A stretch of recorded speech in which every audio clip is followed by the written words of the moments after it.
What is up, YouTube? Welcome back to the MCJ podcast. Today, we got our boy Jake G up in the house. What's up, bro? What is up, my man? Happy to be on. Thanks for having me. Absolutely. Thanks for coming on. Okay, man. Crazy, crazy day. But first, you moved recently, right? I did. Yeah. I was up in San Francisco and my lease ended January. So happy to be out of there. I got out of there, out of the city and down in Southern California now. So much better. Way better. Oh, dude, I'm down here in San Diego, so I get you. Okay, so you quit your job. What did you do? Done. I was working in sales. I'm still working until the 15th, but I was working in sales at a tech company like in San Francisco, and it was all remote. So I was there for about 16 months doing sales. The thing was that it was going really well. So it was tough to leave. Obviously, building the YouTube and building the Twitter in the meantime, like working remote was great, but I had these metrics like in my head. I was like, hey, once I hit a certain metric on YouTube and a certain metric on Twitter, which for me was 50,000 on YouTube and 100,000 on Twitter, I said, I'm going to quit my job. And it's always like it's a scary leap, you know, when you take that leap, like steady income coming in to do this creator stuff. But on February 1st, I put in my notice and yeah, my last day is on the 15th. So coming to an end, but yeah, it's a blessing to be able to quit my job. Like definitely a little bit nervous about it, but I think it's the right decision. Dude, yeah, like jumping into the unknown like that. But you were in sales. That's fucking crazy. So I tried sales before, but it was solar sales. Sales, not for the faint of heart. What kind of sales did you do? It was tech sales. So like I work for a company called Zendesk and we sold like software. Zendesk is massive. For the people that are watching, they've probably heard of Zendesk. Like Zendesk is it's a massive company, but it was tough, man. Like, you know how this is. Like when you're doing the YouTube, and I want to first off, you know, talk about you. Like, dude, I watch your channel. I'm a fan of your channel, and I always recognize like hard work and talent. And I think that you have both of those. Like, I watch your channel and it's funny, dude. Like, you have humor. Like, you're bringing humor to the crypto space, and it's actually interesting. Like, before we get into the sales part, like I actually got like a lot of heat for coming on your show, believe it or not. Like, oh yeah, I saw it. I believe it. A lot of people like DM me and they're like, "Are you sure you want to go on a stream? Are you sure?" And I'm like, "Look, I watch his channel and like, sure, me and Rodney might not agree about everything. We probably agree about a lot. We probably have some disagreements, but I truly believe, dude, at the end of the day, the only way to really get to know somebody is to have a conversation, like to sit down and talk in an open forum, like we're going to do tonight. So I wanted to get that out of the way. It's like people were hating on me. It's like, look, I don't know the kid. He's never said anything bad about me. Like, let's talk to Rodney and let's get to know him. But yeah, I always want to start by that by saying, like, I watch your channel, dude. It's good content. It's funny, and you're bringing something interesting to the crypto space. And you found your niche. Like, you found your niche, and I texted you about that the other day. I was like, damn, you're already on it. Like, you're super hardworking, consistent, and funny. So I think you're going to go very, very far in this crypto space as well. I appreciate it, man. Yeah, I mean, at the end of the day, I think a lot of those people don't watch the channel, really. They don't really watch a video or anything. And so they assume right away that I'm just like, I'm sitting here just like, oh, Saitama ready to fuck up. You know what I mean? What I try to do is, you know, crypto's crazy, right? And we're in a crazy part of crypto, you know, with these community tokens. And the thing I'm trying to do with my viewers is make them smarter. It's called My Crypto Journey, right? We're learning together. And just not really to follow the hype. So I think that message is resonating with a lot of people, and I do appreciate the praises, man. I do appreciate that. Yeah, and it's necessary, bro. It's like it's necessary. Like when I don't really watch the news, but if I did, I would probably go to Fox News and CNN. And the same thing for crypto. Like I think it's good to get your news sources from different perspectives, and then you can make your own opinion. Like some people might come to me for some crypto news, right? Like, and some people might go to you, but it's good to get both sides, and then you can form your own opinion and go from there. Absolutely. It's like you diversify your portfolio, diversify your content. Yeah. And the news is a big one, man. You can't watch one network. It's a fucking echo chamber everywhere, you know? Yeah. It's, I don't watch it, you know, I try not to, because it's like, dude, if you watch the news, it's like, all it is negative shit all day long. Oh, yeah. Like just negative stuff. Like there's nothing good happening. And it's like, I try not to watch it, but I think it's good to diversify your news and back to the conversation thing too, man. It's like, you know, like I said, people gave me heat, and it's like, look, I'm open to having conversations with everybody, like not just crypto. Like we might not agree on crypto, but it's like, think about like politics. Like, do you just not talk to the other side because you don't want to listen to them? Like vaccination status is big here in California. Like, you not just talk to the other side. Like I'm always open to having a conversation. So I'm looking forward to doing that here tonight. Absolutely. I mean, I had Henoch on the show. People are like, you're gonna fucking interrogate him, Rodney. You're gonna no softballs. I'm like, dude, we're fucking hanging out. What do you want me to do? I'm not the FBI. I'm not that guy. And to be fair, I do have like a little, stints with some other YouTubers, but that's because they come at me, so I got to come back. So I'm sure you've seen those videos too. Yeah, I've definitely seen those, and I think, dude, we have a lot to talk about tonight. Like, for those that don't know, we were gonna do this live last night. We planned this like a week ago. We were gonna do this live last night. The Saitama, like, they announced the Binance thing that didn't go live, so we pushed it out tonight. But we woke up, like, we all woke up to some crazy news in the DeFi space today. Oh my God, fucking insane. Okay, so first of all, Sata Realty. I mean, maybe we don't agree with this, but come on. Okay, I get it, idea, but like, we're putting the cart before the horse. Yeah. Insane. And then, do you think that they knew the Lily Finance deal was off, and so that's why they pushed the Sata Realty, or do you think this hit them like as a surprise? I just had your pop on the stream and we were talking about this a little bit, and I think the Sata Realty, like, I looked into it, like a cool project, like dope project. It's probably a good use case. It looks legit, right? I just think the timing was a little bit off. Like, I think the timing was a little bit off. I think people in the community, like, are ready for the Sata mask, right? And they kind of pushed that out a little bit early. That was the first thing I noticed this morning. I was like, damn, like, we need to get the Sata mask out. If we launch, like, Sata mask goes live today and then you do the Sata Realty, I think it's a different story. But I mean, you look at like you can see like how the community and how people are taking it. I think that was like the main answer from a lot of people. Were like, hey, like, this is dope. Like, that's how I thought. I was like, this is dope. Sata Realty, like, it looks cool. You can earn passive income through Saitama. It's another token, but I just think the timing was a little bit off. Like you said, you put the cart before the horse. It's like, let's get the Sata mask out and then launch it. But I think it was a little bit early for me. What did you feel? I think it's a complete SHIT coin, to be honest. I think that I read hundreds of these white papers. Yeah. Maybe every couple months, and it seems like there was little effort. There was spelling errors, which, I mean, I can give people a break for that. Yeah. It seems super crammed together, a bunch of buzzwords. To me, look, at anything's possible and anything could be a great concept, but I just think that this is another way, and it's like the same team. It seems incoherent, and not only is it putting the cart before the horse, but I just don't think it's a serious project other than making some quick money. Now, I could be wrong; that could age really bad, but that's my opinion. But yeah, we need Sata mask working. That's the bread and butter. We got to get the swap going. 100%. How do you feel about Lily deciding to take off?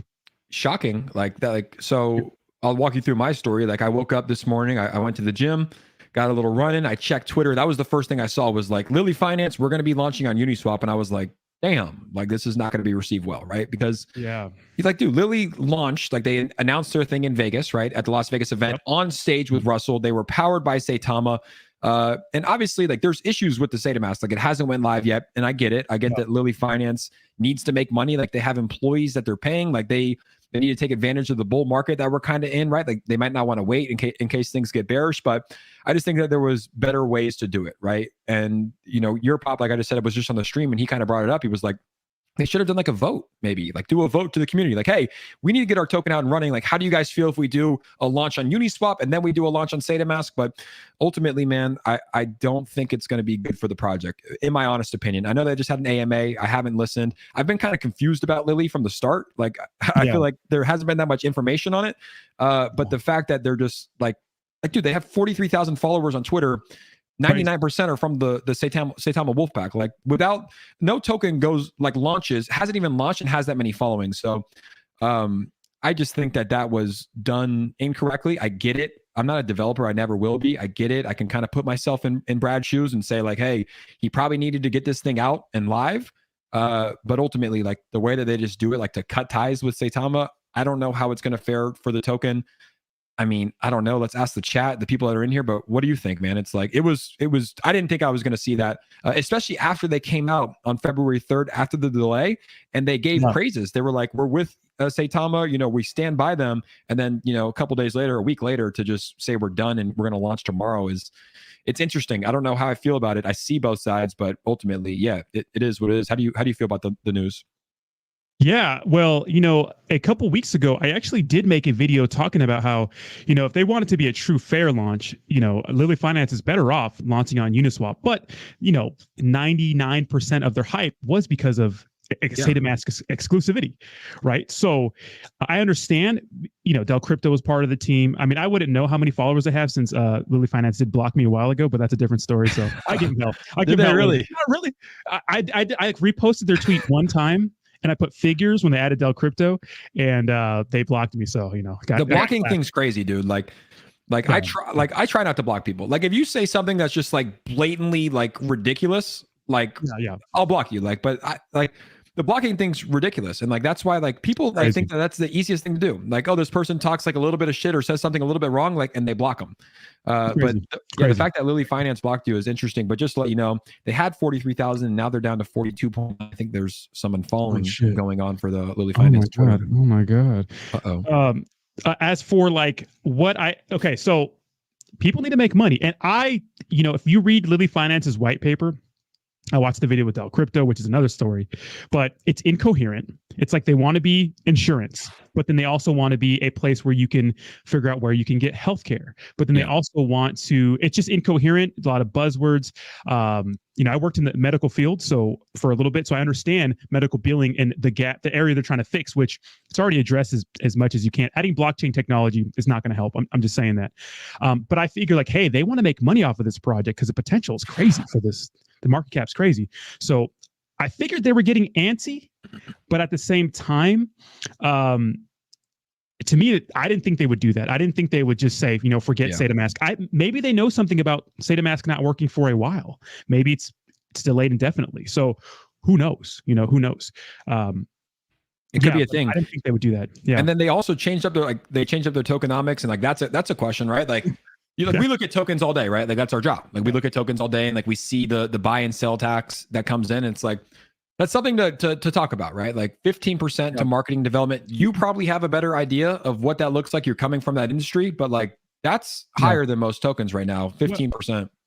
Well, this is what Del Crypto said, and Del Crypto said.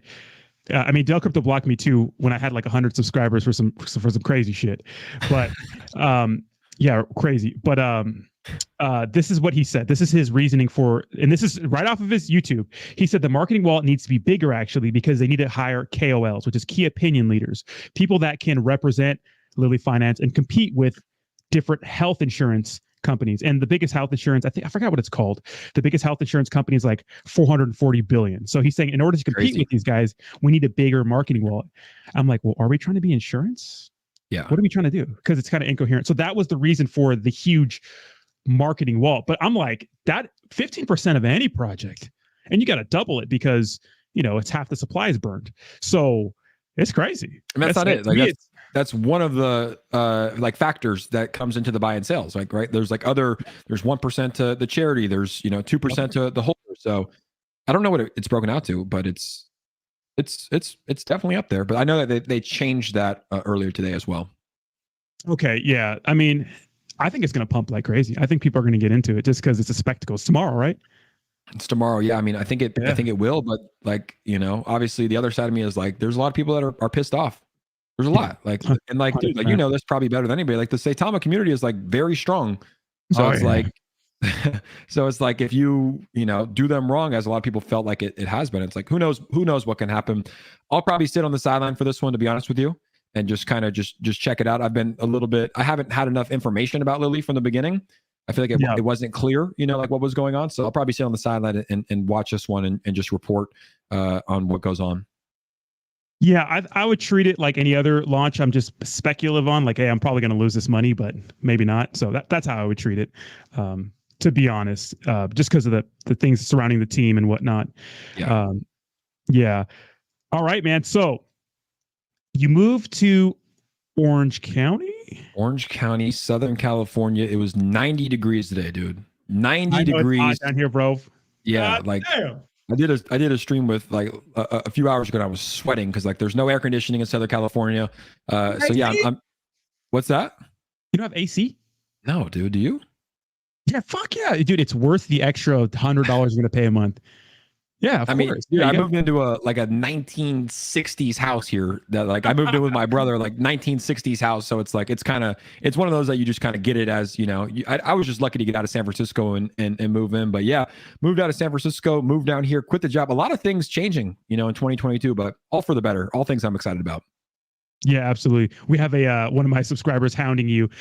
He's donating a bunch. He's asking about the situation in Vegas, I think. It says, could you ask Jake why he deleted videos that incriminated Russ, Saitama, and Russ? For example, he deleted videos that explicitly stated that Willie D has a partnership with Saitama. Look at, I think we all knew that Willie D was a Saitama, had a Saitama partnership. I think that was pretty clear, right? Yeah. Yeah. He had a partnership. And to get to the video things, I don't think I really deleted any videos after the Vegas event, which I know that you wanted to talk about, and I'm happy to talk about. I had 53 copyright strikes on my YouTube channel. And as you know, you get 3 strikes, you're out. So I had 53 copyright strikes on my YouTube channel for using the Saitama logo, for just using the logo. So even after the Vegas event, which we'll get to, I wasn't able to upload content for about a week. I had to, my YouTube channel was like at risk of getting deleted, but I reached out to the team, the legal team that apparently like owns the copyright of the Saitama logo. And I had to ask them to retract their claim on 53 videos. So, I didn't see the comment. I don't know what like exactly what he's talking about, but yeah, I mean, ultimately, I think the tweets are probably still out there from Willie D and Russell or like Saitama in that partnership. But yeah, I didn't delete videos. Like I had 53 copyright strikes that got the videos removed, and I was locked out of my YouTube account the day after 11/14, the day after the Vegas event. Yeah, you know, copyright strikes are no joke. Classy Crypto got like 23 of those babies. He had to fight them all. And then recently, Ryan Patrick hit me with one because we were talking about one of his videos live on stream. I know, right? Scummy. Really? But I actually fought it and I won the battle. So it's scary because 3 strikes, you're out. Yeah, and I actually have the Vegas video up on my channel because we streamed it here together. Okay, so everyone wants to hear about the Vegas event. You know what I mean? Yeah. Got a little candle lit that night. We talked about it before on Telegram, and even live when you're watching the stream. I'm like, dude, he's got money. He's young. He's turned up. Let's hear it. What happened, man? Yeah, so I think the perfect place to start is the setting, right? We're in Las Vegas, Nevada. Now, I don't know if you've been to Las Vegas. Rodney, I'm sure you've been to Vegas, right? Have not, but you've heard about it. Like it's a pretty crazy place. So we're in Vegas. It's around like 3 p.m. and like the Sata Mask event is at 7:30. So we're chilling by the pool. I have my family in town. I have my friends in town. And, you know, we're watching sports. We're gambling. We're drinking a little bit. And I get a call around like 4 p.m. The event's in 3 hours. You get a call at 4 p.m. and it's one of the devs. And they say, hey, Jake. I'm like, what's up, guys? Like, we're heading over soon. Like, how's it going? And they say, hey, man, like, just want to see, can you stream the live event on your YouTube channel tonight? And I was like, sure, no problem. I'll stream it. I said, who's going to film it? They go, what do you mean? I'm like, who's going to film the event? Like, I'll use my channel, but I want to be at the event. I want to be at the event. I want to have fun. Like, I don't want to be on my phone doing it.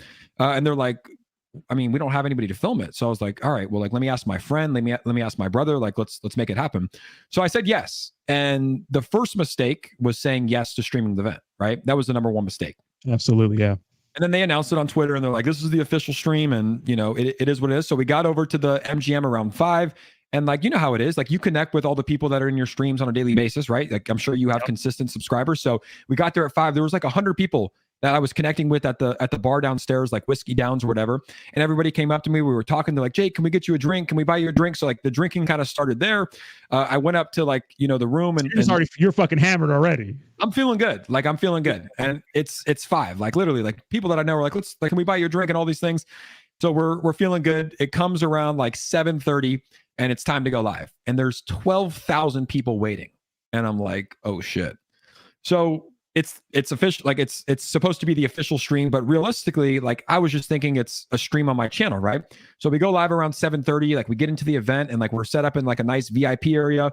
Like I said, it's Las Vegas, Nevada. We're at an open bar at a nightclub in Las Vegas, and I was celebrating a token that's up 15,000% of the time. So I'm having fun. I'm partying. I'm celebrating. And Rodney, you stream every night. You know how it is. Like when you have 15,000 people and you're streaming for 2 hours, like you have to keep it entertaining, right?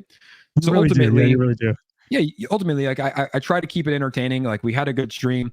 I watched the video the next day, and like, you know, I was like, it wasn't that bad. Obviously, my main regret was streaming. Like I was at the event, I was having fun, I was celebrating, I was meeting cool people. Like a lot of celebrities were there. I had a lot of fun. I think the main thing that I regret was doing it on camera, and I felt bad. Like I woke up, man, the next day. And I got home. I woke up the next day around like 8. I checked Twitter, and the first tweet I saw was like, they were like, man, you guys need to stop hating on Jake Gagain. Like, he's young, he's 26, he's having fun in Las Vegas. And I was like, what did I do? You know, I checked through and I looked at my mentions, and I kid you not, dude, there was like 2,500 tweets within the last 2 hours. And I was like, oh shit. So I took Twitter off my phone for a little bit. And then, you know, I made an apology, and I was like, look, I do feel bad. Like, I've only tried to represent like the brand in a good way. And I understand how it could come off in a poor light. But if you've watched my channel and you've watched my content, I think like you understand, like, I was just being myself, but I understand that it came off, you know, in a poor light. So I apologize for that. Like, I would never try to impact the coin in a bad way, but ultimately, man, it was a good learning experience for me. A tough lesson to learn, but you know, I think if I could go back and change it, I would have never said yes to live streaming the event. You know, I think we should like really address the elephant in the room, right? Because the elephant in the room is right here. I'm going to pull this up. Is this right here, and this is the reason why, you know, this big dump right here. This is the reason why you got so much shit. Yeah. I always said from the beginning, I'm like, why the fuck are we going to this event without a professional camera crew? Now, I know they said they wouldn't let him in, right, or something like that, but you can't put that responsibility on you. I did see another camera there with a little boom mic or some shit. So I'm not sure what happened with that situation. But I'm like, why are you going to have an event like this and not have a professional camera crew? Yeah. And the reason why you got so much shit is because the aftermath of the event. If that event went perfectly, if Saitama's price kept going parabolic from there, if, you know, it was a better presentation, maybe Saitama was released that night, it would have been a different story completely the next day. Yeah. Yes. So here's the question of the hour. Was it an open bar? Yeah, it was an open bar, and like, and that's another thing too, dude. Like here, like, so you've seen my channel, like, you know, I make jokes and all that, and like sometimes, dude, when you're streaming on a live stream, like your jokes fall flat. Like Austin Hilton was sober that night. There was an open bar, and realistically, the whole night. He was sober that night, yeah. And realistically, or I think maybe afterwards he wasn't, but at that moment, and realistically, man, like I made jokes about like a $5 donation. Like realistically, like I don't need $5 for a donation at an open bar. It's a joke that fell flat. But like I said, I was trying to make it humorous for the people that were watching, and sometimes like your jokes fall flat. I'm not a comedian full time, so yeah, that was one of the things. But yeah, it was an open bar. Yeah, I'm like, because, you know, people are roasting you for that, but I'm like, did you see the donations actually coming in? This shit was batshit insane, you know? Yeah, it was good, but yeah, I mean, it was just me trying to be clever, trying to be funny. Like, dude, 2 hours, 15,000 people. Like, you got to talk about something. And yeah, that was one of the jokes that definitely fell flat. But I watched the stream the next morning. I watched the whole thing, like the hour and a half. I was like, okay, like I get it. Like, it's not professional. It's obviously not the best. I'm going to check that in a second. But ultimately, like, I'm just thankful I didn't say anything stupid, Rodney. I'm just thankful I didn't drop any crazy words or, you know, do anything stupid. Like, I'm glad I didn't drive home. I got an Uber home that night and didn't end up in jail. So a lot of things I would change, a lot of jokes I wouldn't have made. And nice little $100 donation. What does it say? Yeah. But that's it. Look, at the end of the day, you were the fall guy. You know, you were the guy that people took their anger. You're the guy who streamed it. You know, you didn't tell them to roll two 25-inch LG TVs in there and do a presentation. That wasn't you. You know, it's just and on that note too, man. Real quick before we get to that, it's like I took the fall, but you know, one thing I thought about afterwards was like, look, it was a Saitama launch party. I think this $100 donation. Shout out to Awesome Austin. It was a Saitama launch party. Like, there was no Saitama. A lot of people were probably expecting exchanges. There were no exchanges. And I said yes to the stream. I put myself in that position.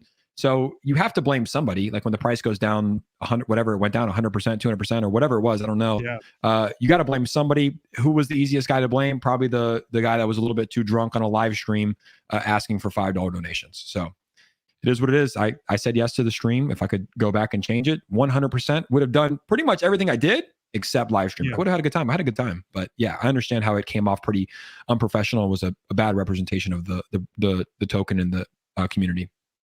I don't knock him. I'm like, dude, he's fucking young. He got some money, you know, fucking out there just straight fucking in Vegas, you know, like doing your thing, you know? Yeah. Okay. Awesome Austin says $100 question. Thank you so much, Awesome Austin, for the $100 donation. And if you haven't checked out his content, guys, you got to check it out. We have a ton of people in here. Make sure you like the stream. Okay. So was the actual Saitama app going to drop that day initially? Why did the narrative change to just a release party? So you and I stay in the loop. I know for a fact about a week or two before, Saitama guru Russ said that the Certic audit wasn't getting done. Now, excuse me, the Surgic audit needed to be complete. But before that, the app was fully functional. That's what was said back then. We don't know when the Surgic audit was officially submitted. Certic said something else, right? We saw some coding where it said the day after or some shit like that. Yeah. So we don't know, but that's why it wasn't released that day. That was what was said. Yeah, I mean, I talked to Russ before that, and he pretty much said like they submitted the Certic audit and it's not going to be ready for the launch. It was something like he came on my stream too, and he made it clear, like, and there was like 3,000 people in that one stream. He made it clear it wasn't going to go live. I think it was supposed to be a Saitama launch, and as they realized it wasn't going to go live, there were some delays. It turned into more of a celebration of the token. So I think, it should have been clear, but obviously not everybody's going to get the message that it's not going to go live. Not everybody's on a stream. So yeah, ultimately, I don't think it was supposed to go live. I think that there were some delays, and obviously we've seen it in crypto though. Like I remember when they first said that Saitama was going live in Q3 or Q4, and this was back in like July or August. I was like, it's probably not going to go live. Like every crypto project I've ever covered, anytime that they've announced something, it's been delayed. So it still holds true. It's like there's a lot of delays in crypto. Yeah, most definitely. And I think that they're only really hurting themselves by giving so many deadlines. If we just stop doing that, stop it, just stop it. You know, I think that would really help some of the bleeding. So we have Crypto Devadog says, I absolutely believe Saitama used Jake as a scapegoat. Why not get a venue where they could have filmed professionally? I believe they don't want people to see the real Saitama architects and scammers in 4K. So a lot of people feel strongly about Saitama, and I was, huge into Saitama. And for those of you that know, I've talked about it on my channel before. I watched Jake's show a lot, and you gave away a shit ton of Saitama, by the way, with Web Surfer Guy. I just started to see inconsistencies, and then once I started really understanding crypto, because I've casually invested for a while, but once I really started to understand DeFi and just different projects, I'm like, well, it's going to be hard to be revolutionary in this space. It really is. To make people leave their trusted brand to go to Saitama, in my opinion. So what do you think about that question? From Crypto Devil? Yeah. I mean, I don't know if like the team, I was definitely a scapegoat, but like I said, like, dude, I streamed the event. I was a little like, I could have been better. I could have been more careful. One, I should have said no. Two, I shouldn't have drank so much. So I could have been better. Was I a scapegoat? Probably, but like I also put myself in that position to be one. So it was like, dude, it really was a good learning experience. I don't know if it's happening to you. I know, like, you probably get some FUD here or there from people, but like when you wake up to literally 2,000 mentions in the last hour coming for your neck, it does something to you. It's like, whoa, and I think it really made me just focus a little bit more and realize, like, take other people's opinions with a grain of salt. Like I was not trying to do anything wrong that night. I wasn't trying to harm the token. If you've watched my streams, I've only tried to do good things for it. 100%. But dude, I'm young. I'm 26. Like I make mistakes, and I'm sure people that are in this stream right now and people that were criticizing me probably have made bigger mistakes in their lives. And guess what? I'll probably make more mistakes in my life. Like I'm a human. So I've never been in a position where I've had to stream an event for 15,000 people at an open bar, meeting people in Vegas. And next time that happens, I'll probably say no, and I'll probably do it a little bit differently. But, you learn as you go. I'm not perfect. I'm a human, and, it is what it is. And you just kind of learn from it. And I definitely learned from it. And I've moved on. I've made apologies. I feel bad if I've lost anybody money. That's never been my purpose. Like I only try to make people money. And it's just one of those things that you don't get prepared for a situation like that. No, absolutely. And you know what? Maybe not on the same scale as you, but I was probably the only one making real critical Saitama content. And let me tell you, people are trying to dox my wife. People are trying to do all kinds of crazy stuff to me, like you wouldn't believe. Yeah. So I understand where you're coming from. I got a lot of craziness thrown at my way, and it seemed kind of weird for a little bit. Like, damn, it's sometimes you just don't even want to make YouTube videos. Sometimes, like the shit people say. But now I've just kind of deal with it. Shit happens. Yeah, one thing that like I do is like I don't really read comments anymore. I take the Joe Rogan approach. Like Joe Rogan does that. Joe Rogan, like think about Joe Rogan. Like he's getting so much shit. And guess what? Like I listened to his most recent podcast. He's like, yeah, when you're not online, like life is normal. So like even that day after the Vegas event, like I read a few, and my buddy who helps me with my content, I was like, hey, like read through these and like let me know like what the message is and like what we should do. Like I said, we made a tweet, we made a video, and we kind of like apologized for it because I did feel bad. But yeah, I think the main thing to do, man, like there's a lot of people that have a lot of opinions, especially when you put yourself out there like this. And ultimately, if you try to do the best that you can and you're like, acting in good honor and trying to do well, then do all those opinions really matter? Even the good or bad? Like, it's nice to see good things, and like, it's bad to see bad things, but like you kind of just got to do what you feel is right. And I think, walk a straight line and good things work out. Yeah, absolutely. We have a $5 donation from Wilkerson Special, says $1 billion company, no paid film crew. That's what I said. He says also Austin was tipsy by the end of it. We still love you, Jake. I love you too. And I think he was, I think he was sober from what I remember, but you never know. Shout out to BeatStar, $20 donation. My guy, BeatStar. Yeah. Okay, let me get I think I got another one from Bree. Just a $10 super sticker. Thank you so much, Bree. Bree was getting it. Bree just like literally popped up in my stream one day just to hang out. And oh my, you fucking traitor. Are you fudding? So, are you paid by Shibnobi? I get that. So I can't believe people think that I'm getting paid by another project. Isn't that insane? Yeah, really? It's like, good. I mean, I think it's interesting, but like I told you, man, like I got a lot of heat for saying like yes to come onto a podcast, and it's like it shouldn't be that way, man. It's like, look, like this, that's like a small form of censorship. And if people feel any type of way about me for coming onto a podcast to have a conversation with another content creator who's making good content and real content, and sure, people in the community that I make content for probably feel a certain way about you, but ultimately, and let me know if you agree, it's like the only way to really get to know somebody is to have a conversation. And maybe the people that are in the stream right now, hearing my side of the story, because I don't think many people have heard it, will probably think differently. And if they don't, that's fine too. But if they do, then that's fine too, right? But it's like, I think the only way to really like get to know somebody and get to know where someone's coming from is like to sit down and have a conversation. And I see it a lot in crypto Twitter. Like the easy thing to do is just block people. Just block people, gone forever. But what does that resolve? Like, what does that resolve? Maybe you and I can get to learn each other better and get to understand each other better by having a long, in-depth conversation, as opposed to back in the day, me just blocking you, right? Like, so that's kind of how I view, like I said, everything in my life. Absolutely. Yeah. And when I started this podcast, I wanted crypto personalities on here to get to know the person, like a normal conversation. This is not the content creator. This is the person, Yeah. So it's not an AMA, although we're going to read the comments. It's not a, who are you working for type deal. It's let's get to know this person, where they came from, their background in crypto, why they invested in crypto, and what their future looks like. With that being said, how did you get into crypto? What's your story with cryptocurrency? Yeah. So like, I've always been interested in money, and I've always wanted to make a lot of money. Like that's always been something that I've wanted. So like back in 2016, I was in college. I was, trying to find the next stocks that were going to go crazy, the next stocks that were going to go crazy. And that's when I found Bitcoin in an article. And back in those days, Bitcoin was like it's still the wild west, but it wasn't accepted. Yeah. And like the first time I found Bitcoin, it was around $1,000. And I didn't really know about ETH. I don't think ETH was even out. And I started investing in crypto in 2017. Keep in mind, I was still full-time in college, and I was working my first job. I was folding towels at a gym for $10 an hour. So I didn't have a lot of money, but Ethereum was around $300 and Bitcoin was around $3,000. And as much money as I could put in, I would put in. I would even lie. My father passed away. Don't tell him this. He's obviously gone now, but I would ask him for like money. I'd be like, Dad, I need, $500 to pay rent, blah, blah, blah. Put it straight in crypto. Like that's like that's one of the things that I want is like financial freedom. So I found crypto. It wasn't a lot of money. I was investing. I got absolutely shit on during the crash in 2017. I held through everything, and I still held at the end of the day. I think I had like a couple ETH and like half a Bitcoin or whatever, and like it was like I said, $1,500. Held through everything. It went down to zero, and just kind of forgot about it for a while. And then I guess like a good place to start, like I quit my job during the beginning of the pandemic, and I was like, dude, I want to do something for myself. So I started a podcast, and my podcast was all about like spiritual growth and interviewing CEOs and interviewing like dope people that I thought were doing well in business. And I think I got 5,000 streams in a year.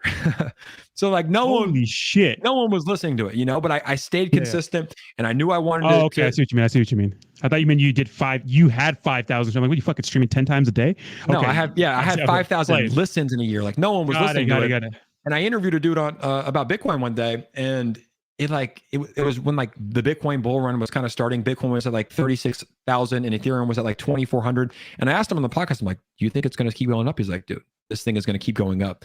So that led me to open my eyes in crypto. I started a Twitter about a year ago in January to learn more about crypto and whatnot. I found a token called the Ecomi token, like NFTs, and there wasn't a lot of good content on there. So the first YouTube video I ever made in March of 2021, no camera, no microphone, was just how to buy Ecomi. And I just walked people through how to Wow. buy it on Bit4X because I wanted more people to get into it because I invested, and that literally spiraled into what it is today. It's led me to different tokens, and here we are today. And like I just said, I just quit my job. I'm going to be doing it full time. That's awesome, man. Yeah, that's crazy. Yeah, for a while, crypto. If you just go back and watch maybe back 2-3 years and just watch every fucking press release or any kind of news special on Bitcoin, it was synonymous with drugs or the dark web or Yeah. the Silk Road, like crazy stuff. And if you were just in that space at that time, you would think this thing has no shot. And look at where we're at today. Absolutely insane. And now things are starting to get way more acceptable, right? It's mass regulations coming. A lot of candidates for political, whatever, they're running off of, hey, I'm trying to legalize Bitcoin or make it, an acceptable currency. So it's going to be interesting to see what happens this next year. But what we've come so far. You know what I mean? Absolutely. Yeah. It's been insane. And this is the first year that it's really got accepted. And I think when I really decided to go all in on Bitcoin or crypto was during the pandemic when the US government printed $5 trillion out of nowhere. And for me, it didn't sit well. I was like, they printed 25% of the supply ever. And I was like, how on earth is that even possible? And I knew that this hyperinflation was going to be coming. And that's when I just started to investing more in crypto was when that really happened. But yeah, I mean, like mainstream adoption is coming. You're seeing Russia talk about, you're seeing India accept it. You're seeing El Salvador go in. And you're seeing the U.S. even get some Bitcoin. They're doing it a different way. They're seizing it and taking it like that in the news that happened the other day. That? Yeah, that shit? The U.S. is like the biggest criminals that like have ever existed. But did you see that chick's rap videos? She rapped. Yeah, I mean, dude, she was crazy. Yeah, she was crazy. So and now she's going. I'm sure they're going to come down like incredibly hard on them. But the mainstream adoption, like look at crypto.com arena, Voyager sponsoring the Mavericks, like StormX. So you have to look at the macro thing, and it's like, like people, like I go to the barbershop and people are talking about SHIB. My brothers are now talking about crypto. Like it's becoming mainstream. And that's why I'm becoming, more and more bullish on it every single day, and taking money out of the stocks and my Roth IRA and whatnot, and putting more money into cryptocurrency. Yeah, most definitely. Like I worked for Target for a long time, and I did the traditional 401k. It was in their they did a company match 5%, and it was in their stock. And I mean, if you're staying Target forever, that's a good return on your investment. But that was the traditional way of investing, and that's how I started. I started my Roth IRA and 401k, when I'm like 19, 20, and it's slow and steady and it teaches you the grind. But when you learn about crypto and how explosive it is, it's just absolutely insane. And you feel like, especially right now, you just feel like you're on to something that no one's really talking about.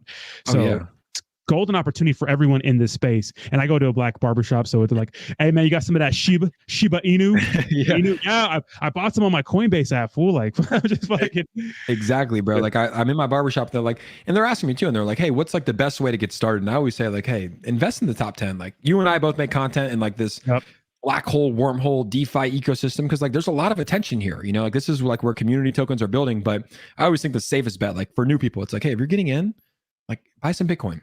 Buy some Ethereum. Like it's not going to be the $1,000 to $150,000 story that you hear like in the DeFi space, but like if you're going to get in, like get in and do it the right way. Yeah, absolutely. Crypto Devil Dog says, Jake, it's not your fault. You're at your age. I was partying in Okinawa, Japan. Man, that sounds fucking fun. I was going to go to Japan recently, right before the pandemic, and I was taking Air China too. Mistake, but we had to that trip. But I want to go to Japan. We still can't go back there. Anyways, he says Russ knows better. Russ used you because you were young and naive. Samuel Black with the whatever A is. I don't know what currency that is. Australian? $30. Is it Australian? Mike? Might be Australian. Back in the glory days of Saitama, Jake's video helped me hold steady and turned a pittance into security for my family. I sold the shitcoin now. Sad to see where it's gone, but much love to you both. It'd be like that, man. I mean, hey, think about like your own cryptocurrency investments is that it's your money. Do what you want. Your situation's different than mine. Your situation's different than Jake's. You have probably bills that maybe we don't have. We have bills that you don't have. Take your profits. If you're up a fucking 1,000x, take your damn profits. Do what do your thing. And people need to preach that more, like especially content creators. Like I was thinking about the other day, it's like the hold till you die, like diamond hand strategy. Like sure, it works long term with like Bitcoin and Ethereum. Like I think those projects are always going to go up, but like for some of these smaller projects, like if you're up 100%, 1,000%, like whatever it is, like I always preach that on my channel, like take profits. Even when Saitama was like first going up, I think it like had 100 or 200% day, and you look back on it now, it's like it's nothing. I was like saying take profits, and people would shit on me in the stream, like Jake, you're telling people to sell. I'm like, dude, like no one's ever went broke or got hurt from taking profits, but it's something that not a lot of people really preach nowadays. It's like hold, never sell, Yeah. and ultimately it's like, yeah, I mean, dude, people have credit card debt and student loan debt and whatnot. It's like if you're up huge in a token, and it could be any token that you're investing in, like take some out for yourself, like take out your initial at least. Like that's kind of my strategy that I do. Yeah, absolutely. Because you take your profits. I mean, excuse me, you take your emotions out of it, right? When you take your profits, like you take at least your initial investment. And even if you're up, you throw $1,000 and you make, I don't know, 10 from it, you take $5,000 out of that project. You have 5K left to run or to do whatever. Like you're going to be feeling good all day with that. Johnny says, "What's your view of Shinja Shibnobi?"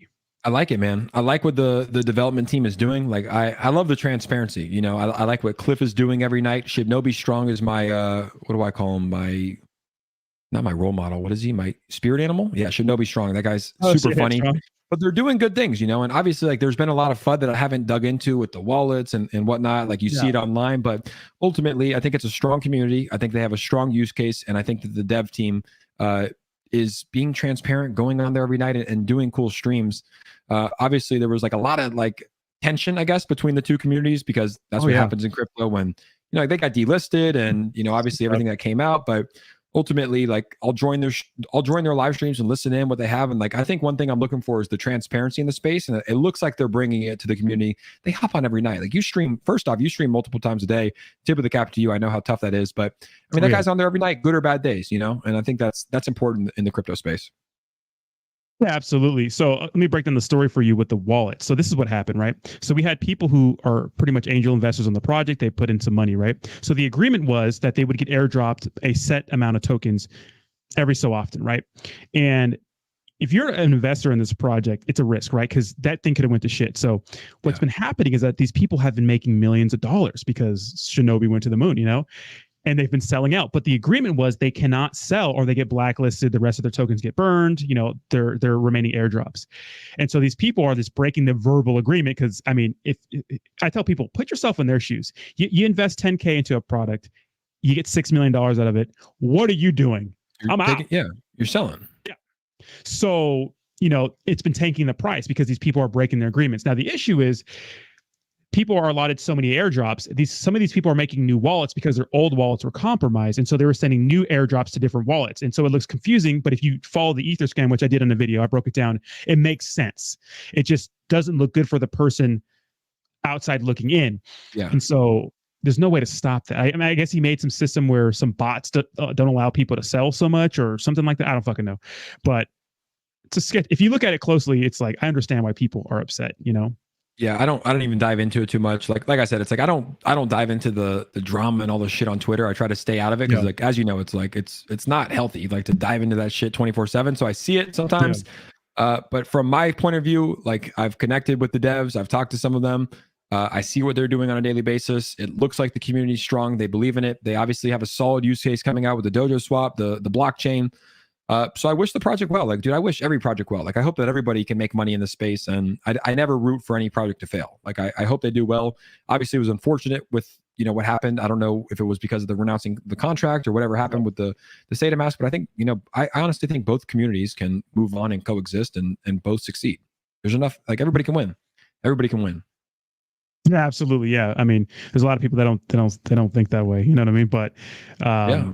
Definitely. There's a lot of opinions out there though. Like there's like everybody's got opinions about everything, right? So it's like, that's why it's good to stay off, offline as, and not get too deep in it. But yeah, everybody's gonna have opinion about everything. But that's my personal opinion. I mean, do you think that way too? Like, do you think that every project can win and like Shibnobi can go to the moon and Saitama can go to the moon and Shib can go to the moon and well, realistically, I like to look at a realistic point of view from it because, I mean, there's so many fucking coins out there, and there's literally, like Kuma Inu, Hina Inu, like literal tokens that have no damn use case but to make money, and it sucks to hear that, but I like to look at everything and be like, well, is this going to be here from now, or is this just good for making money? And if it's just good for making money, well, should you hold till the wheels fall off? So I like to get down to the bottom of that. But if the product has a good use case, good team, large holder base like Shibnobi, like Saitama, right? Saitama's had some hiccups.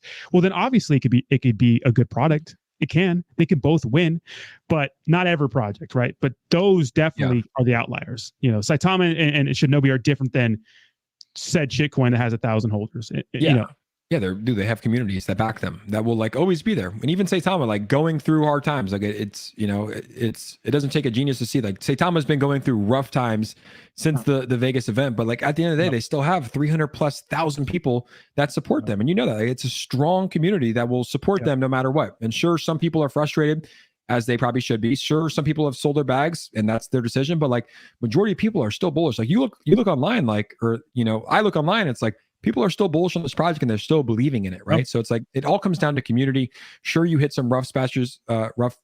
Sure, some things don't go as planned, but ultimately, like it's all about the community that backs you. Yeah, and I always say, here's the thing: if you've done, I mean, a lot of those wallets are dust wallets, right? But if you take into account the exchanges, I saw a comment from Austin.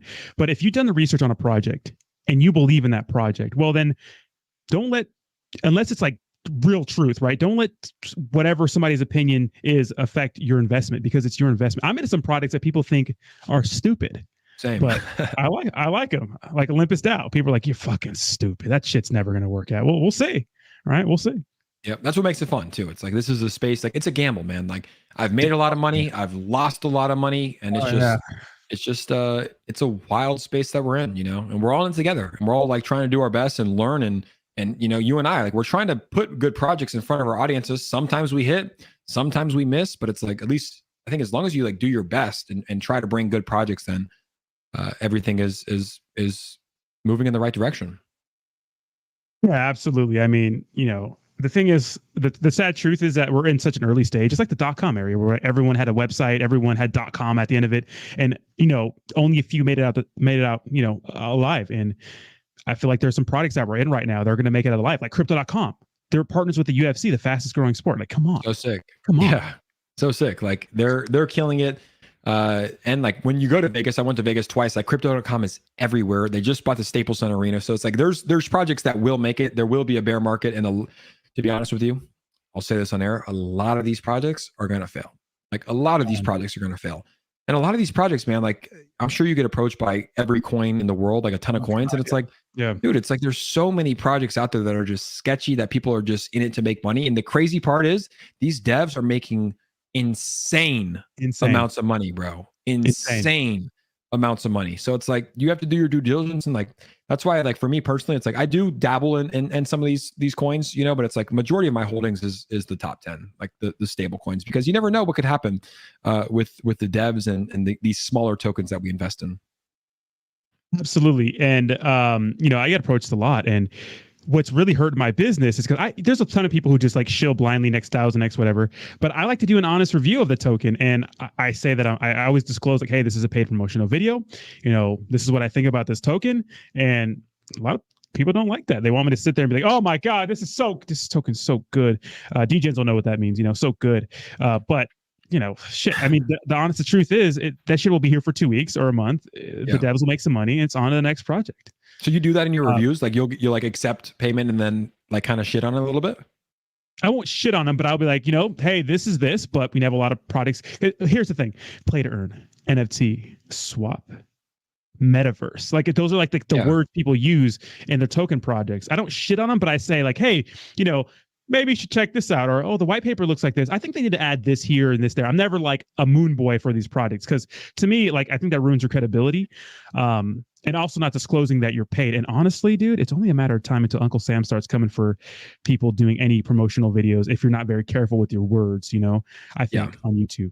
Yeah. And real quick, that's like one of the reasons that I do respect you and your content, because it's like, there are people, and I think I've been classified in that moon boy category for some tokens, but it's like, you tell it how it is. And like, I think that's needed in the crypto space, bro. Like, and I can put myself in other people's shoes. Like if I'm a holder of a token that you're kind of like bashing or telling it how it is, and like in evaluating things that people don't want to know, I understand why they get frustrated with you. But like, I also think it's necessary, dude. Like, I think it's necessary to have people like you that are telling it how it is. And I'm sure you've been right a lot, and I'm sure you've been wrong a lot. And I'm sure you've probably come out and said, hey, I was wrong about this. But that's what happens when tokens grow so much. It's not only going to be all positive shit. Like you're going to have people that are going to be like, yo, let's call some stuff how it is. And yeah, I respect you for that. Like I think that's important, because with that comes a bunch of shit too that you're going to get, like from communities that are saying, hey, why are you talking shit about our token? But I think that's one thing that I've noticed and like that I've respected is that you say it how it is and like how you see it. And think about anybody who did anything great, any project. Everyone had a negative opinion. LeBron James, MJ, I don't know, Apple, Exactly, bro. iPhones suck, Tesla suck. It's like every great thing or product had people like me, that are maybe right, but maybe wrong a lot of the time, you know? Exactly. And I think it's good too. Like there's people that like there's people that will make videos about me and like saying shit, and I'm like, thank you. Like I'll watch them like, thank you. Like that's gonna make me better. You know, it's like it's only to like overall, you can look at it one way and say like these people are fudding or whatnot, but ultimately it makes you better. You know, it will show you something that maybe you don't see, and maybe you can change some things. And I think it's good. It's for transparency, you know, and it's for the betterment of the crypto space at the end of the day. Yeah, most definitely. And I know the chat's getting a little restless right now, but guys, you know, on the MCJ podcast, I don't really tend to the chat like I do my normal live streams. We just read the donations and then we have a conversation with the person on here. So, but we have MBK 201 original DJ says, you guys both make great content. I get so much value from watching both of your channels. Would love both of you to cover more about the NFT space. NFTs is going to be so big. NFTs are interesting because I think that there are certain ones that the community really gives value to, but there are some that are just, it's tough. That's a tough area. How do you feel about NFTs? You're big into them, right? I'm deep in them, dude. I'm deep in NFTs right now. It's a space that I really think has a lot of potential. You know, even when the bear market in January happened, like NFTs kind of still had this uptrend. And ultimately, what I think it's going to be a massive adoption. So yeah, I'm deep in NFTs. I've invested a lot in some like blue chip NFTs, and I'm going to keep investing in NFTs. Like my most recent purchase was Nike's first ever NFT release. Like Nike just released their first ever NFT. Like think about Nike's first ever shoe. How much does that go for? So yeah, I'm on Twitter. Like my Twitter has actually switched from like crypto Twitter to NFT Twitter. So it's like there's a lot of solid projects out there. And yeah, I've been collecting, man. It's a pretty wild space, but also like a very cool and lucrative space. And realistically, I like to collect art. And it's like that's what I'm doing. I'm collecting art, I'm owning art. And yeah, man, you can make a lot of money in the NFT space as well. Absolutely. You know what I really like? The moments, the NFT moments, like a game-winning drive, maybe for the UFC, maybe some knockouts or something like that. I think those are awesome right there. Okay. So no neck Inu. Yeah, that's my boy right there. That's the Degenerate gang right there. We got little eggplants next to our name for the. So if you're a new member, you have a purple eggplant. If you are a 1 month, you get a silver eggplant, gold eggplant after 3 months, and then 6 months is a Bitcoin. I love it. It takes a while to become a actual cryptocurrency on the channel. I love it. Okay, so what does your future look like with crypto, man? Where do you want the direction of your channel to go? Like, if you could see Jake in 5 years, because you're full-time YouTube now. Yeah. What does your future look like? Who knows, man? You know, who knows? Who knows what I'm going to be covering? Who knows what I'm going to be doing? I take it a day at a time. It's like right now I'm talking about crypto. A year ago I wasn't, right? So it's like I don't know where it will take me. Will I still be in crypto? Will I be doing other things? Like, you know, I live with my videographer now. We're starting to introduce a little bit more vlog content. Maybe we start doing more vlog content and showing that side of my life. So ultimately, all I know is in February 2022, like this is what I'm doing, and you know, talking about crypto, doing different projects, and who knows where it will take me. You know, it's like I know that I don't want to go back to the corporate world. That's what I know. Like to sell something that you're not passionate about and have meetings and have the stress of quotas and managers and shit. Like that's not it. So I know I want to create. Now the question is it crypto forever? Like I think crypto is just one small part of my life. Like fitness is a huge part of my life. Like traveling is a huge part of my life. So ultimately, you know, I've built up a nice platform, which has been crypto based. I'm bullish on crypto long term. I think it will always be a part of my brand. Now the question is it still full-time crypto behind like right now, like all I do is sit behind a desk and make content. Like there's way more to my life than that, right? Like I travel a lot, I do fun things, I go to events, I work out every day. It's like, so maybe showing that part of my life, but as of today, this is what we're doing. And I think probably in the future, it will change up a little bit. Yeah, absolutely. Send it. All right. Here's the real question. Who has a faster 2 mile, Rodney or Jake? Probably me. I bet. What's your fastest? I mean, I don't know. I mean, what is your 2 mile? My fastest ever? It's not that fast. It's only like 12, 14. Yeah, I could like, dude, I'm a competitor, dude. You a And it's runner? like, Are you a runner? I'm a runner. Yeah. Like, I mean, I'm a former baseball player, but I run a lot Okay. just for like the runner's high. I could probably like rip 2 miles in probably 10 minutes, 30.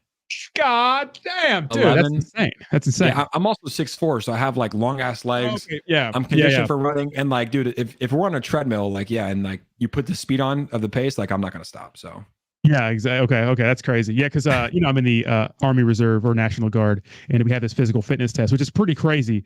But I'm never the fastest guy, but I always max out the run. So the max 2 mile time for the Army is 13:30, and that seems kind of slow. But the average Joe cannot run a 13:32 mile, not even close. You know, the average Joe doesn't even work out, right? There's a lot of people that don't work out, and it's like, it's crazy because like the only way I'm able to live my life the way I do is to work out and feel good. And like, dude, like, dude, it's the most important thing. Like, I wake up every morning at 6 a.m.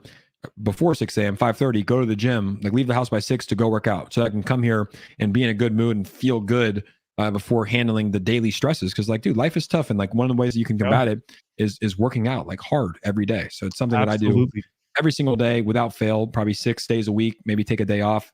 But yeah, it's like, you know, people that are stressed or anxious or have like insomnia, I feel you, but you can really help some of those issues by getting a tough workout in every single day. Insomnia is one of those things where if you just check off a few things, right? Especially being active, especially just, you know, Bro, doing things, getting up early enough, not drinking caffeine so late. It's easy to fix, but dude, you know. yeah. And I feel for people. Like, I don't have insomnia. Like, dude, I'm in bed by 9 p.m. every night. And like, I fall asleep right away and I wake up and I sleep throughout the night. But it's like, yeah, like I've known people with insomnia. It's like, hey, wake up early, wake up at 5:30, go to the gym, like drink your coffee in the morning. That's fine. Like, spend less time on screens. Like at 7, 8 p.m., turn off your screens. Like, don't watch Netflix, don't have like TV in bed. And like, eventually, if you continue on that trend, going like waking up early, you're going to be tired at night. So I do feel for people. But I think that you definitely can combat some of these things, like meditation, right? Like, get out of your head, like do some things, like meditate before bed. So yeah, I think there's ways to combat it. Like I said, I know people struggle with it. I'm thankful that I don't, but yeah, there's definitely ways to combat a lot of the issues that people deal with it. And the unfortunate thing is like, it's gonna take hard work. It's gonna take tough work. Like every morning at 5:30, Rodney, when that alarm goes off, I want to stay in bed. I got 2 golden noodles in my bed. It's freezing. It's dark outside, but I put my feet on the ground and I get up and I go to work. You know. Yeah, that's why I really did like any kind of active duty military orders. Is that like, you know, right now, I mean, I go to bed pretty late and I always sleep 8 hours. I try to get my 8 hours of sleep. I think it's so important to sleep. And if you guys are not sleeping, you gotta sleep. I mean, I'm 31 and I really take care of myself. When it comes to diet, exercise, those sorts of things. I mean, I just tore my ACL, so I'm getting surgery next month, so I'm out of commission. Yeah, it's okay. It happens. You know, I actually spent like 2 years on a torn ACL. I went through like entire basic training for Army on a fucking torn ACL, bro. Like, so what's your story? Because I didn't know that you were in the Army. Yeah, I'm in the National Guard, so it's like this is my second enlistment. So it's like the Army Reserve kind of. I'm actually supposed to be deployed in Poland, but I tore my ACL and then I tore my meniscus. So my knee just got jacked up, got an MRI, and I'm not deployable. And so it kind of worked out because the YouTube thing started taking off. So it's weird how that worked out with crypto and whatnot. So yeah, but you know, healthy habits. And even though I make a lot of content, I still make time to have a healthy life, spend time with the wife, especially if you're married. Now I had a dog. Like, you have to make time for other things in your life, you know? Yeah, it's important, man. There's more to life. That's what I'm realizing. Like, and there's more to life than crypto. First off, everybody that's watching at home, there is so much more to life than crypto. Like, please get outside, like get off your phone, like go hang out with your friends, like stop looking at the charts all day. You're going to drive yourself crazy. But yeah, ultimately, man, it's like, it's important to, like, if you're not mentally healthy, and the sad thing is not a lot of people are, it's like, you're not going to be like happy. You know, you have to take care of yourself. And for you and I, it's like, we're putting ourselves in a position to like get judged a lot and get ridiculed a lot. And it's like, if you take all that in, dude, it's not good for yourself as well. So it's like, yeah, there's ways to combat it, but ultimately, like, eating healthy food, like cutting out the fast food, like eating healthy food, getting good sleep, and exercising are 3 good places to start. Absolutely. Totally controllable, hard to do. It's simple, not easy, right? Simple, not easy. Most definitely. And, you know, nothing gets me more fired up to hit the gym than like seeing some fucking stupid comments. Cause I get as you can imagine, I get a ton, you know? You get a lot. And it's like, I get where they're coming from. Like, dude, I would, if I was investing in a token and someone was like talking bad about it or like, pointing out facts, like I would probably say the same thing. But ultimately, it's just you also chose that lane, right? Like you're going in that lane. It's your lane. It's your niche. You've chose it. You can always switch it up down the road, but like right now, it's where you're at. You're obviously okay with it. And my only suggestion is like, hey, I mean, like you kind of like talk shit back, huh? Like you like kind of like it. Like you like give the banter back a little bit. That's my policy. Yeah. Yeah. So it's like it's obviously not bothering you like enough. Like, no, it really does. It really does. It's funny.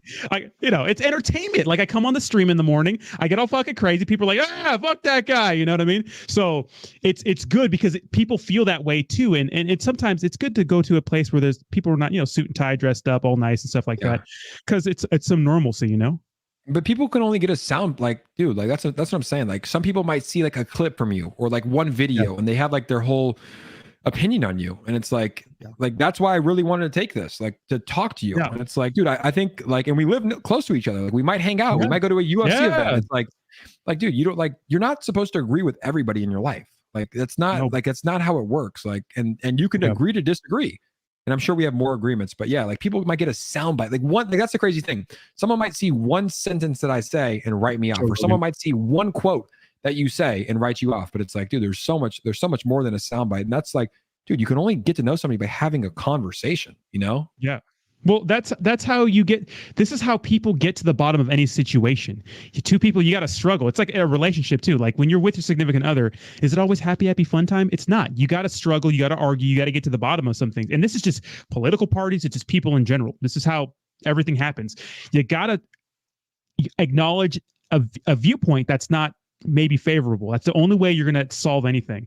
And I think that's the reason why I don't block people unless it's like personal, or I blocked some guy for doing some crazy stuff the other day, or somebody trying to dox my wife. Like that's why I don't block people, because sometimes people say some stuff and it makes me think like, oh, okay. Because I get a lot of hate comments, but sometimes I'll get one that's like, hey man, maybe you should do this. And I'll be like, okay, maybe I should just listen to that comment. So, I think it's important to hear the opposing opinion. Samson says, "What's up, guys? I just want to say I really appreciate how you both make crypto fun, and I like a party. Changing the space, yeah." $50 donation from Abe's of Spade says, "Got a new NFT product starting with 4X Mr. Olympia Jay Cutler starting soon. Love to talk to you both about it, right?" And we have you fucking congrats on 50K. Thank you, bro. Appreciate you. Hell yeah, 50K, baby. Going up.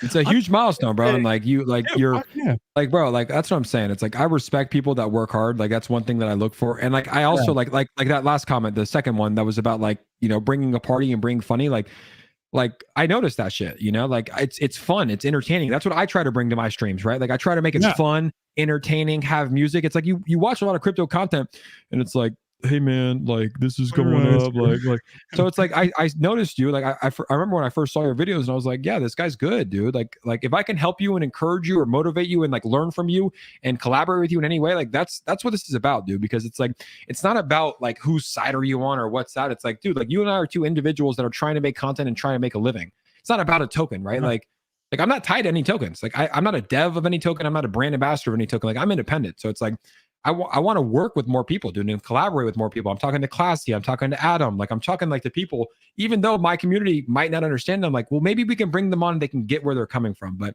I think that's super important. I've collaborated with like some of my closest friends are like Austin Hilton, Zach Humphreys, Your Pop, who are killing it, right? Like they're doing very well and they're good guys. And I've collaborated with them. They've helped me so much, right? And I see how that can help, right? Like just small little things that might be able to help certain YouTubers. So yeah, congrats on 15K, bro. I think like you're doing the army thing. I don't know about where that's going to take you, but I know if you like stay consistent with what you're doing, you're going to have 50,000 in no time, 100,000. You're going to be very successful at this. So. Oh yeah, if there's one thing we are is consistent here. DGen's going up. You're hella consistent. Yeah. Yeah. And that's the thing. So I started watching your live streams first, I watched some of the other people because I was into crypto, but then I heard about, Shiba Inu and whatever shit. And then Saitama. Yeah. And your live streams like a fucking party. You had the little fucking speaker. You had the lights going. I'm like, oh shit. We're partying here. Yeah. And so you watch some other guys and it's like, oh, Clear Eyes for Clear Eyes. And you're like, yeah, that guy probably just fucks missionary, like it just like sometimes. So we got another $5 donation from Ken says, good job, guys. Shinja AMA got to go. We'll be wrapping it up soon here. But dude, I mean, I think you changed a lot of people's minds because people, they talk shit about you in my comments, we're critical and whatnot, but I think you changed a lot of opinions of a lot of people that watch my channel, because they don't get to see a side of a person that's not a clip or a video, so yeah. Yeah, man. It's like, and I just try to do what I can. Like, I just try to do the best I can. Like, I've made mistakes. The Vegas thing, like, I'm glad we talked about that. I've talked about it in like a few streams, but not everybody can hear it. They probably can hear my side of the story, and they can probably relate. I guarantee you people have made worse mistakes. And like for you, it's like, dude, like I was thrown into a situation that I was not prepared for. I was already a little bit tipsy. And like I said, look, that was a mistake. I've covered tokens that have been mistakes. And guess what? On this stream right now on February 10th, I will probably make more mistakes this year in which I'll have to come on and say, hey, I fucked up. But that's part of life, dude. Like we're humans, And I feel like when you make content, like people hold you to a higher standard. But yeah, man, I mean, like I'm 26. I'm enjoying crypto. I'm trying to do my best every day. And that's all I can do. And, hopefully, if people change their opinions about me, perfect. That wasn't what I came on for, but I think it's good to come on because that's a story that like people really just got a glimpse of. Like they just saw the shit that was going on. They want to know. Everyone's like, ask him about the Vegas, ask him about Rodney. And I talk about it. I talk about it, dude. It's like, look, it's like that's what it is. And like I'm sure like you can probably relate to. I'm sure a lot of people can relate. Oh my fuck. Yeah, but the only thing is that those situations weren't on camera. So lucky us. I can't imagine the shit that people have gotten in trouble for or dealt with that wasn't in front of 14,000 people. So I've done way worse. That's all I can say. I've done way worse that hasn't been on camera. Me too. And exactly. It's like, but it's a learning experience. Like you'll never see me on a live stream drunk again. So it's like, I'm glad it happened, man. It was, I think it does something to a human when you have thousands of people coming for your neck. It builds character. It makes you stronger. Now, when I see a comment about some shit, it's like, it doesn't really matter, because it's like, I went through the brunt of it, and who knows, it might happen again at some point where it's like a bunch of shit, but yeah, man, you just got to go through life. Like we're doing our best. I'm doing my best. I can speak for myself. I've made mistakes. I'll make mistakes again. I'm sure Rodney, there might be a time where Rodney makes mistakes and has to come out here and say some shit. He says, public apology. I did not have sexual relations with that woman. Yeah. You know what I mean? Though, but it's like, it is what it is. But yeah, I'm happy to share that story anytime, but like, it's like, hey, Vegas partying 15,000% up, open bar, like meeting celebrities. Like, yeah, I had fun. Dude, meetups like freak me out, man. Like I'm like, dude, what if I go to a meetup and then fucking Fudney, I saw him, like just some crazy shit. Like I can't imagine. I mean, I'm not even that popular here, but I can imagine having a huge following and having a meetup, and shit. I mean, you're just in the eyes of so many people. Just too many things can go wrong, It was strange. Like Vegas was like interesting because like, keep in mind like the token was up crazy. Like people like were coming up to me and like thanking me and shit. And like, I was like, dude, like, I'm just like having fun, like making content, but like, yeah, like it was an interesting event to say the least. Yeah, that must've been crazy. Hey, Jake, you got some more of that Saitama giveaways? Hey, so what happened to Wait, real quick. So what happened to Web Surfer guy? I haven't heard that guy in a minute. Is he good? Yeah. Huh? Is he good? Web Surfer guy? Is he still around? I have no idea who that guy is to this day. Like no idea. Sent you Saitama to give away. Yeah, I think he was either. I have two conspiracies. One, he's a big holder, and he was like one of the first guys that like came on the stream, and he probably saw a lot of value in what we were doing, and I think like he probably owned trillions and trillions of tokens. So he said, hey, if I give away a little, this kid's going to increase my bag, right? Like I think that's one of the things that possibly could have happened. Yeah, that makes sense. My other conspiracy. Not even a conspiracy, but like it might have been closely tied to the team, right? Like someone in the team was donating because like what we were doing on the stream, man, was building the community. Like I started covering Saitama when there was 5,000 holders. We had like 800 people on every single night. We were doing giveaways. Like it was a fun, safe place to come. But ultimately, yeah, after I think I called off the giveaways because after like one of the people messaged me, and you know how there's probably fake accounts of you, like there's fake accounts of me. Oh my god, there was a fake Gagain account, and they messaged somebody, and they were like, "Hey, you won the giveaway! Congratulations, you won Saitama." They're like, "Put in your wallet address on this website," and they took his money and they stole like $35,000 worth of crypto. So after that, I went on episode. I saw it. Yeah, I went on the stream and I was like, "Dude, like until I get verified, like let's hold off." But he's alive. Yeah, he came in the stream, I think on Sunday, and he donated $100. He's like, "Hey, Jake." He literally said this on a stream. He's like, Web Surfer guy. He's like, hey, Jake, sorry, I haven't been online. Like, it's been too toxic. Congrats on quitting your full-time job. And he donated $100 on a stream like 3 or 4 days ago. So he's alive. I remember when I did a $100 giveaway on my channel, like something small, right? I had people make a fake account of the person that I picked, and Yeah. it's like, yeah, just give me, let me get the seed phrases, let me see I just need your seed phrase and your all kinds It was of crazy. cool. It was cool, but like now I like streaming like this. Like it's like we can actually chat. Like over there, I was like worried about like writing down people's names and winners Yeah. and shit. Like everything has a time and place. But I think those streams like did help and built the community. And I mean, I'm grateful. Like the guy gave like literally like at the all-time high, if you calculate it, like he gave like millions of dollars away.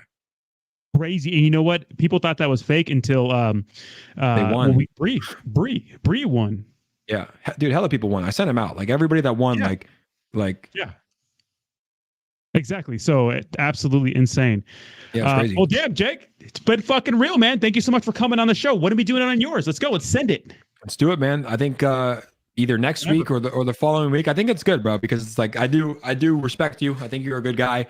Like you make content like that might not be against like that might not be hyping up shit, but it's like that's fine. Yeah. That is needed. I think people need to realize like that's okay. Like you're calling shit how it is. So you're welcome on my show anytime. I think it'll be great to introduce you, and to the people that tune in tonight. I appreciate you guys tuning in and listening to my side of the story. And yeah, man, I think that if you keep going, you keep being consistent, like you're gonna have a strong future in this. So I got nothing but support and respect, and I think you're gonna kill it. So we'll stay collaborating, we'll stay connected, we'll help each other out, and you're welcome on my show anytime. Fuck yeah, likewise, bro. And I hope that people watching this got a different side of Jake Gagain, the guy on your show. You learned about him a little more and those sorts of things, and you really understand. And now you can draw your own conclusion of who he is, seeing him in a space you could say that's neutral. So I appreciate the support, brother. We'll do it on your channel. Just let me know what's up, and then we'll go from there. Awesome. Let's make it happen. Thank you everybody for tuning in. Absolutely. Thank you guys so much for watching. Make sure you like the stream. All the descriptions and the links to Jake's channels are in the description box down below. Go ahead and give this man a follow on Twitter. He has a lot. Add more to his damn following. Follow him on YouTube, all that good stuff. And yeah, talk to you guys soon. Peace.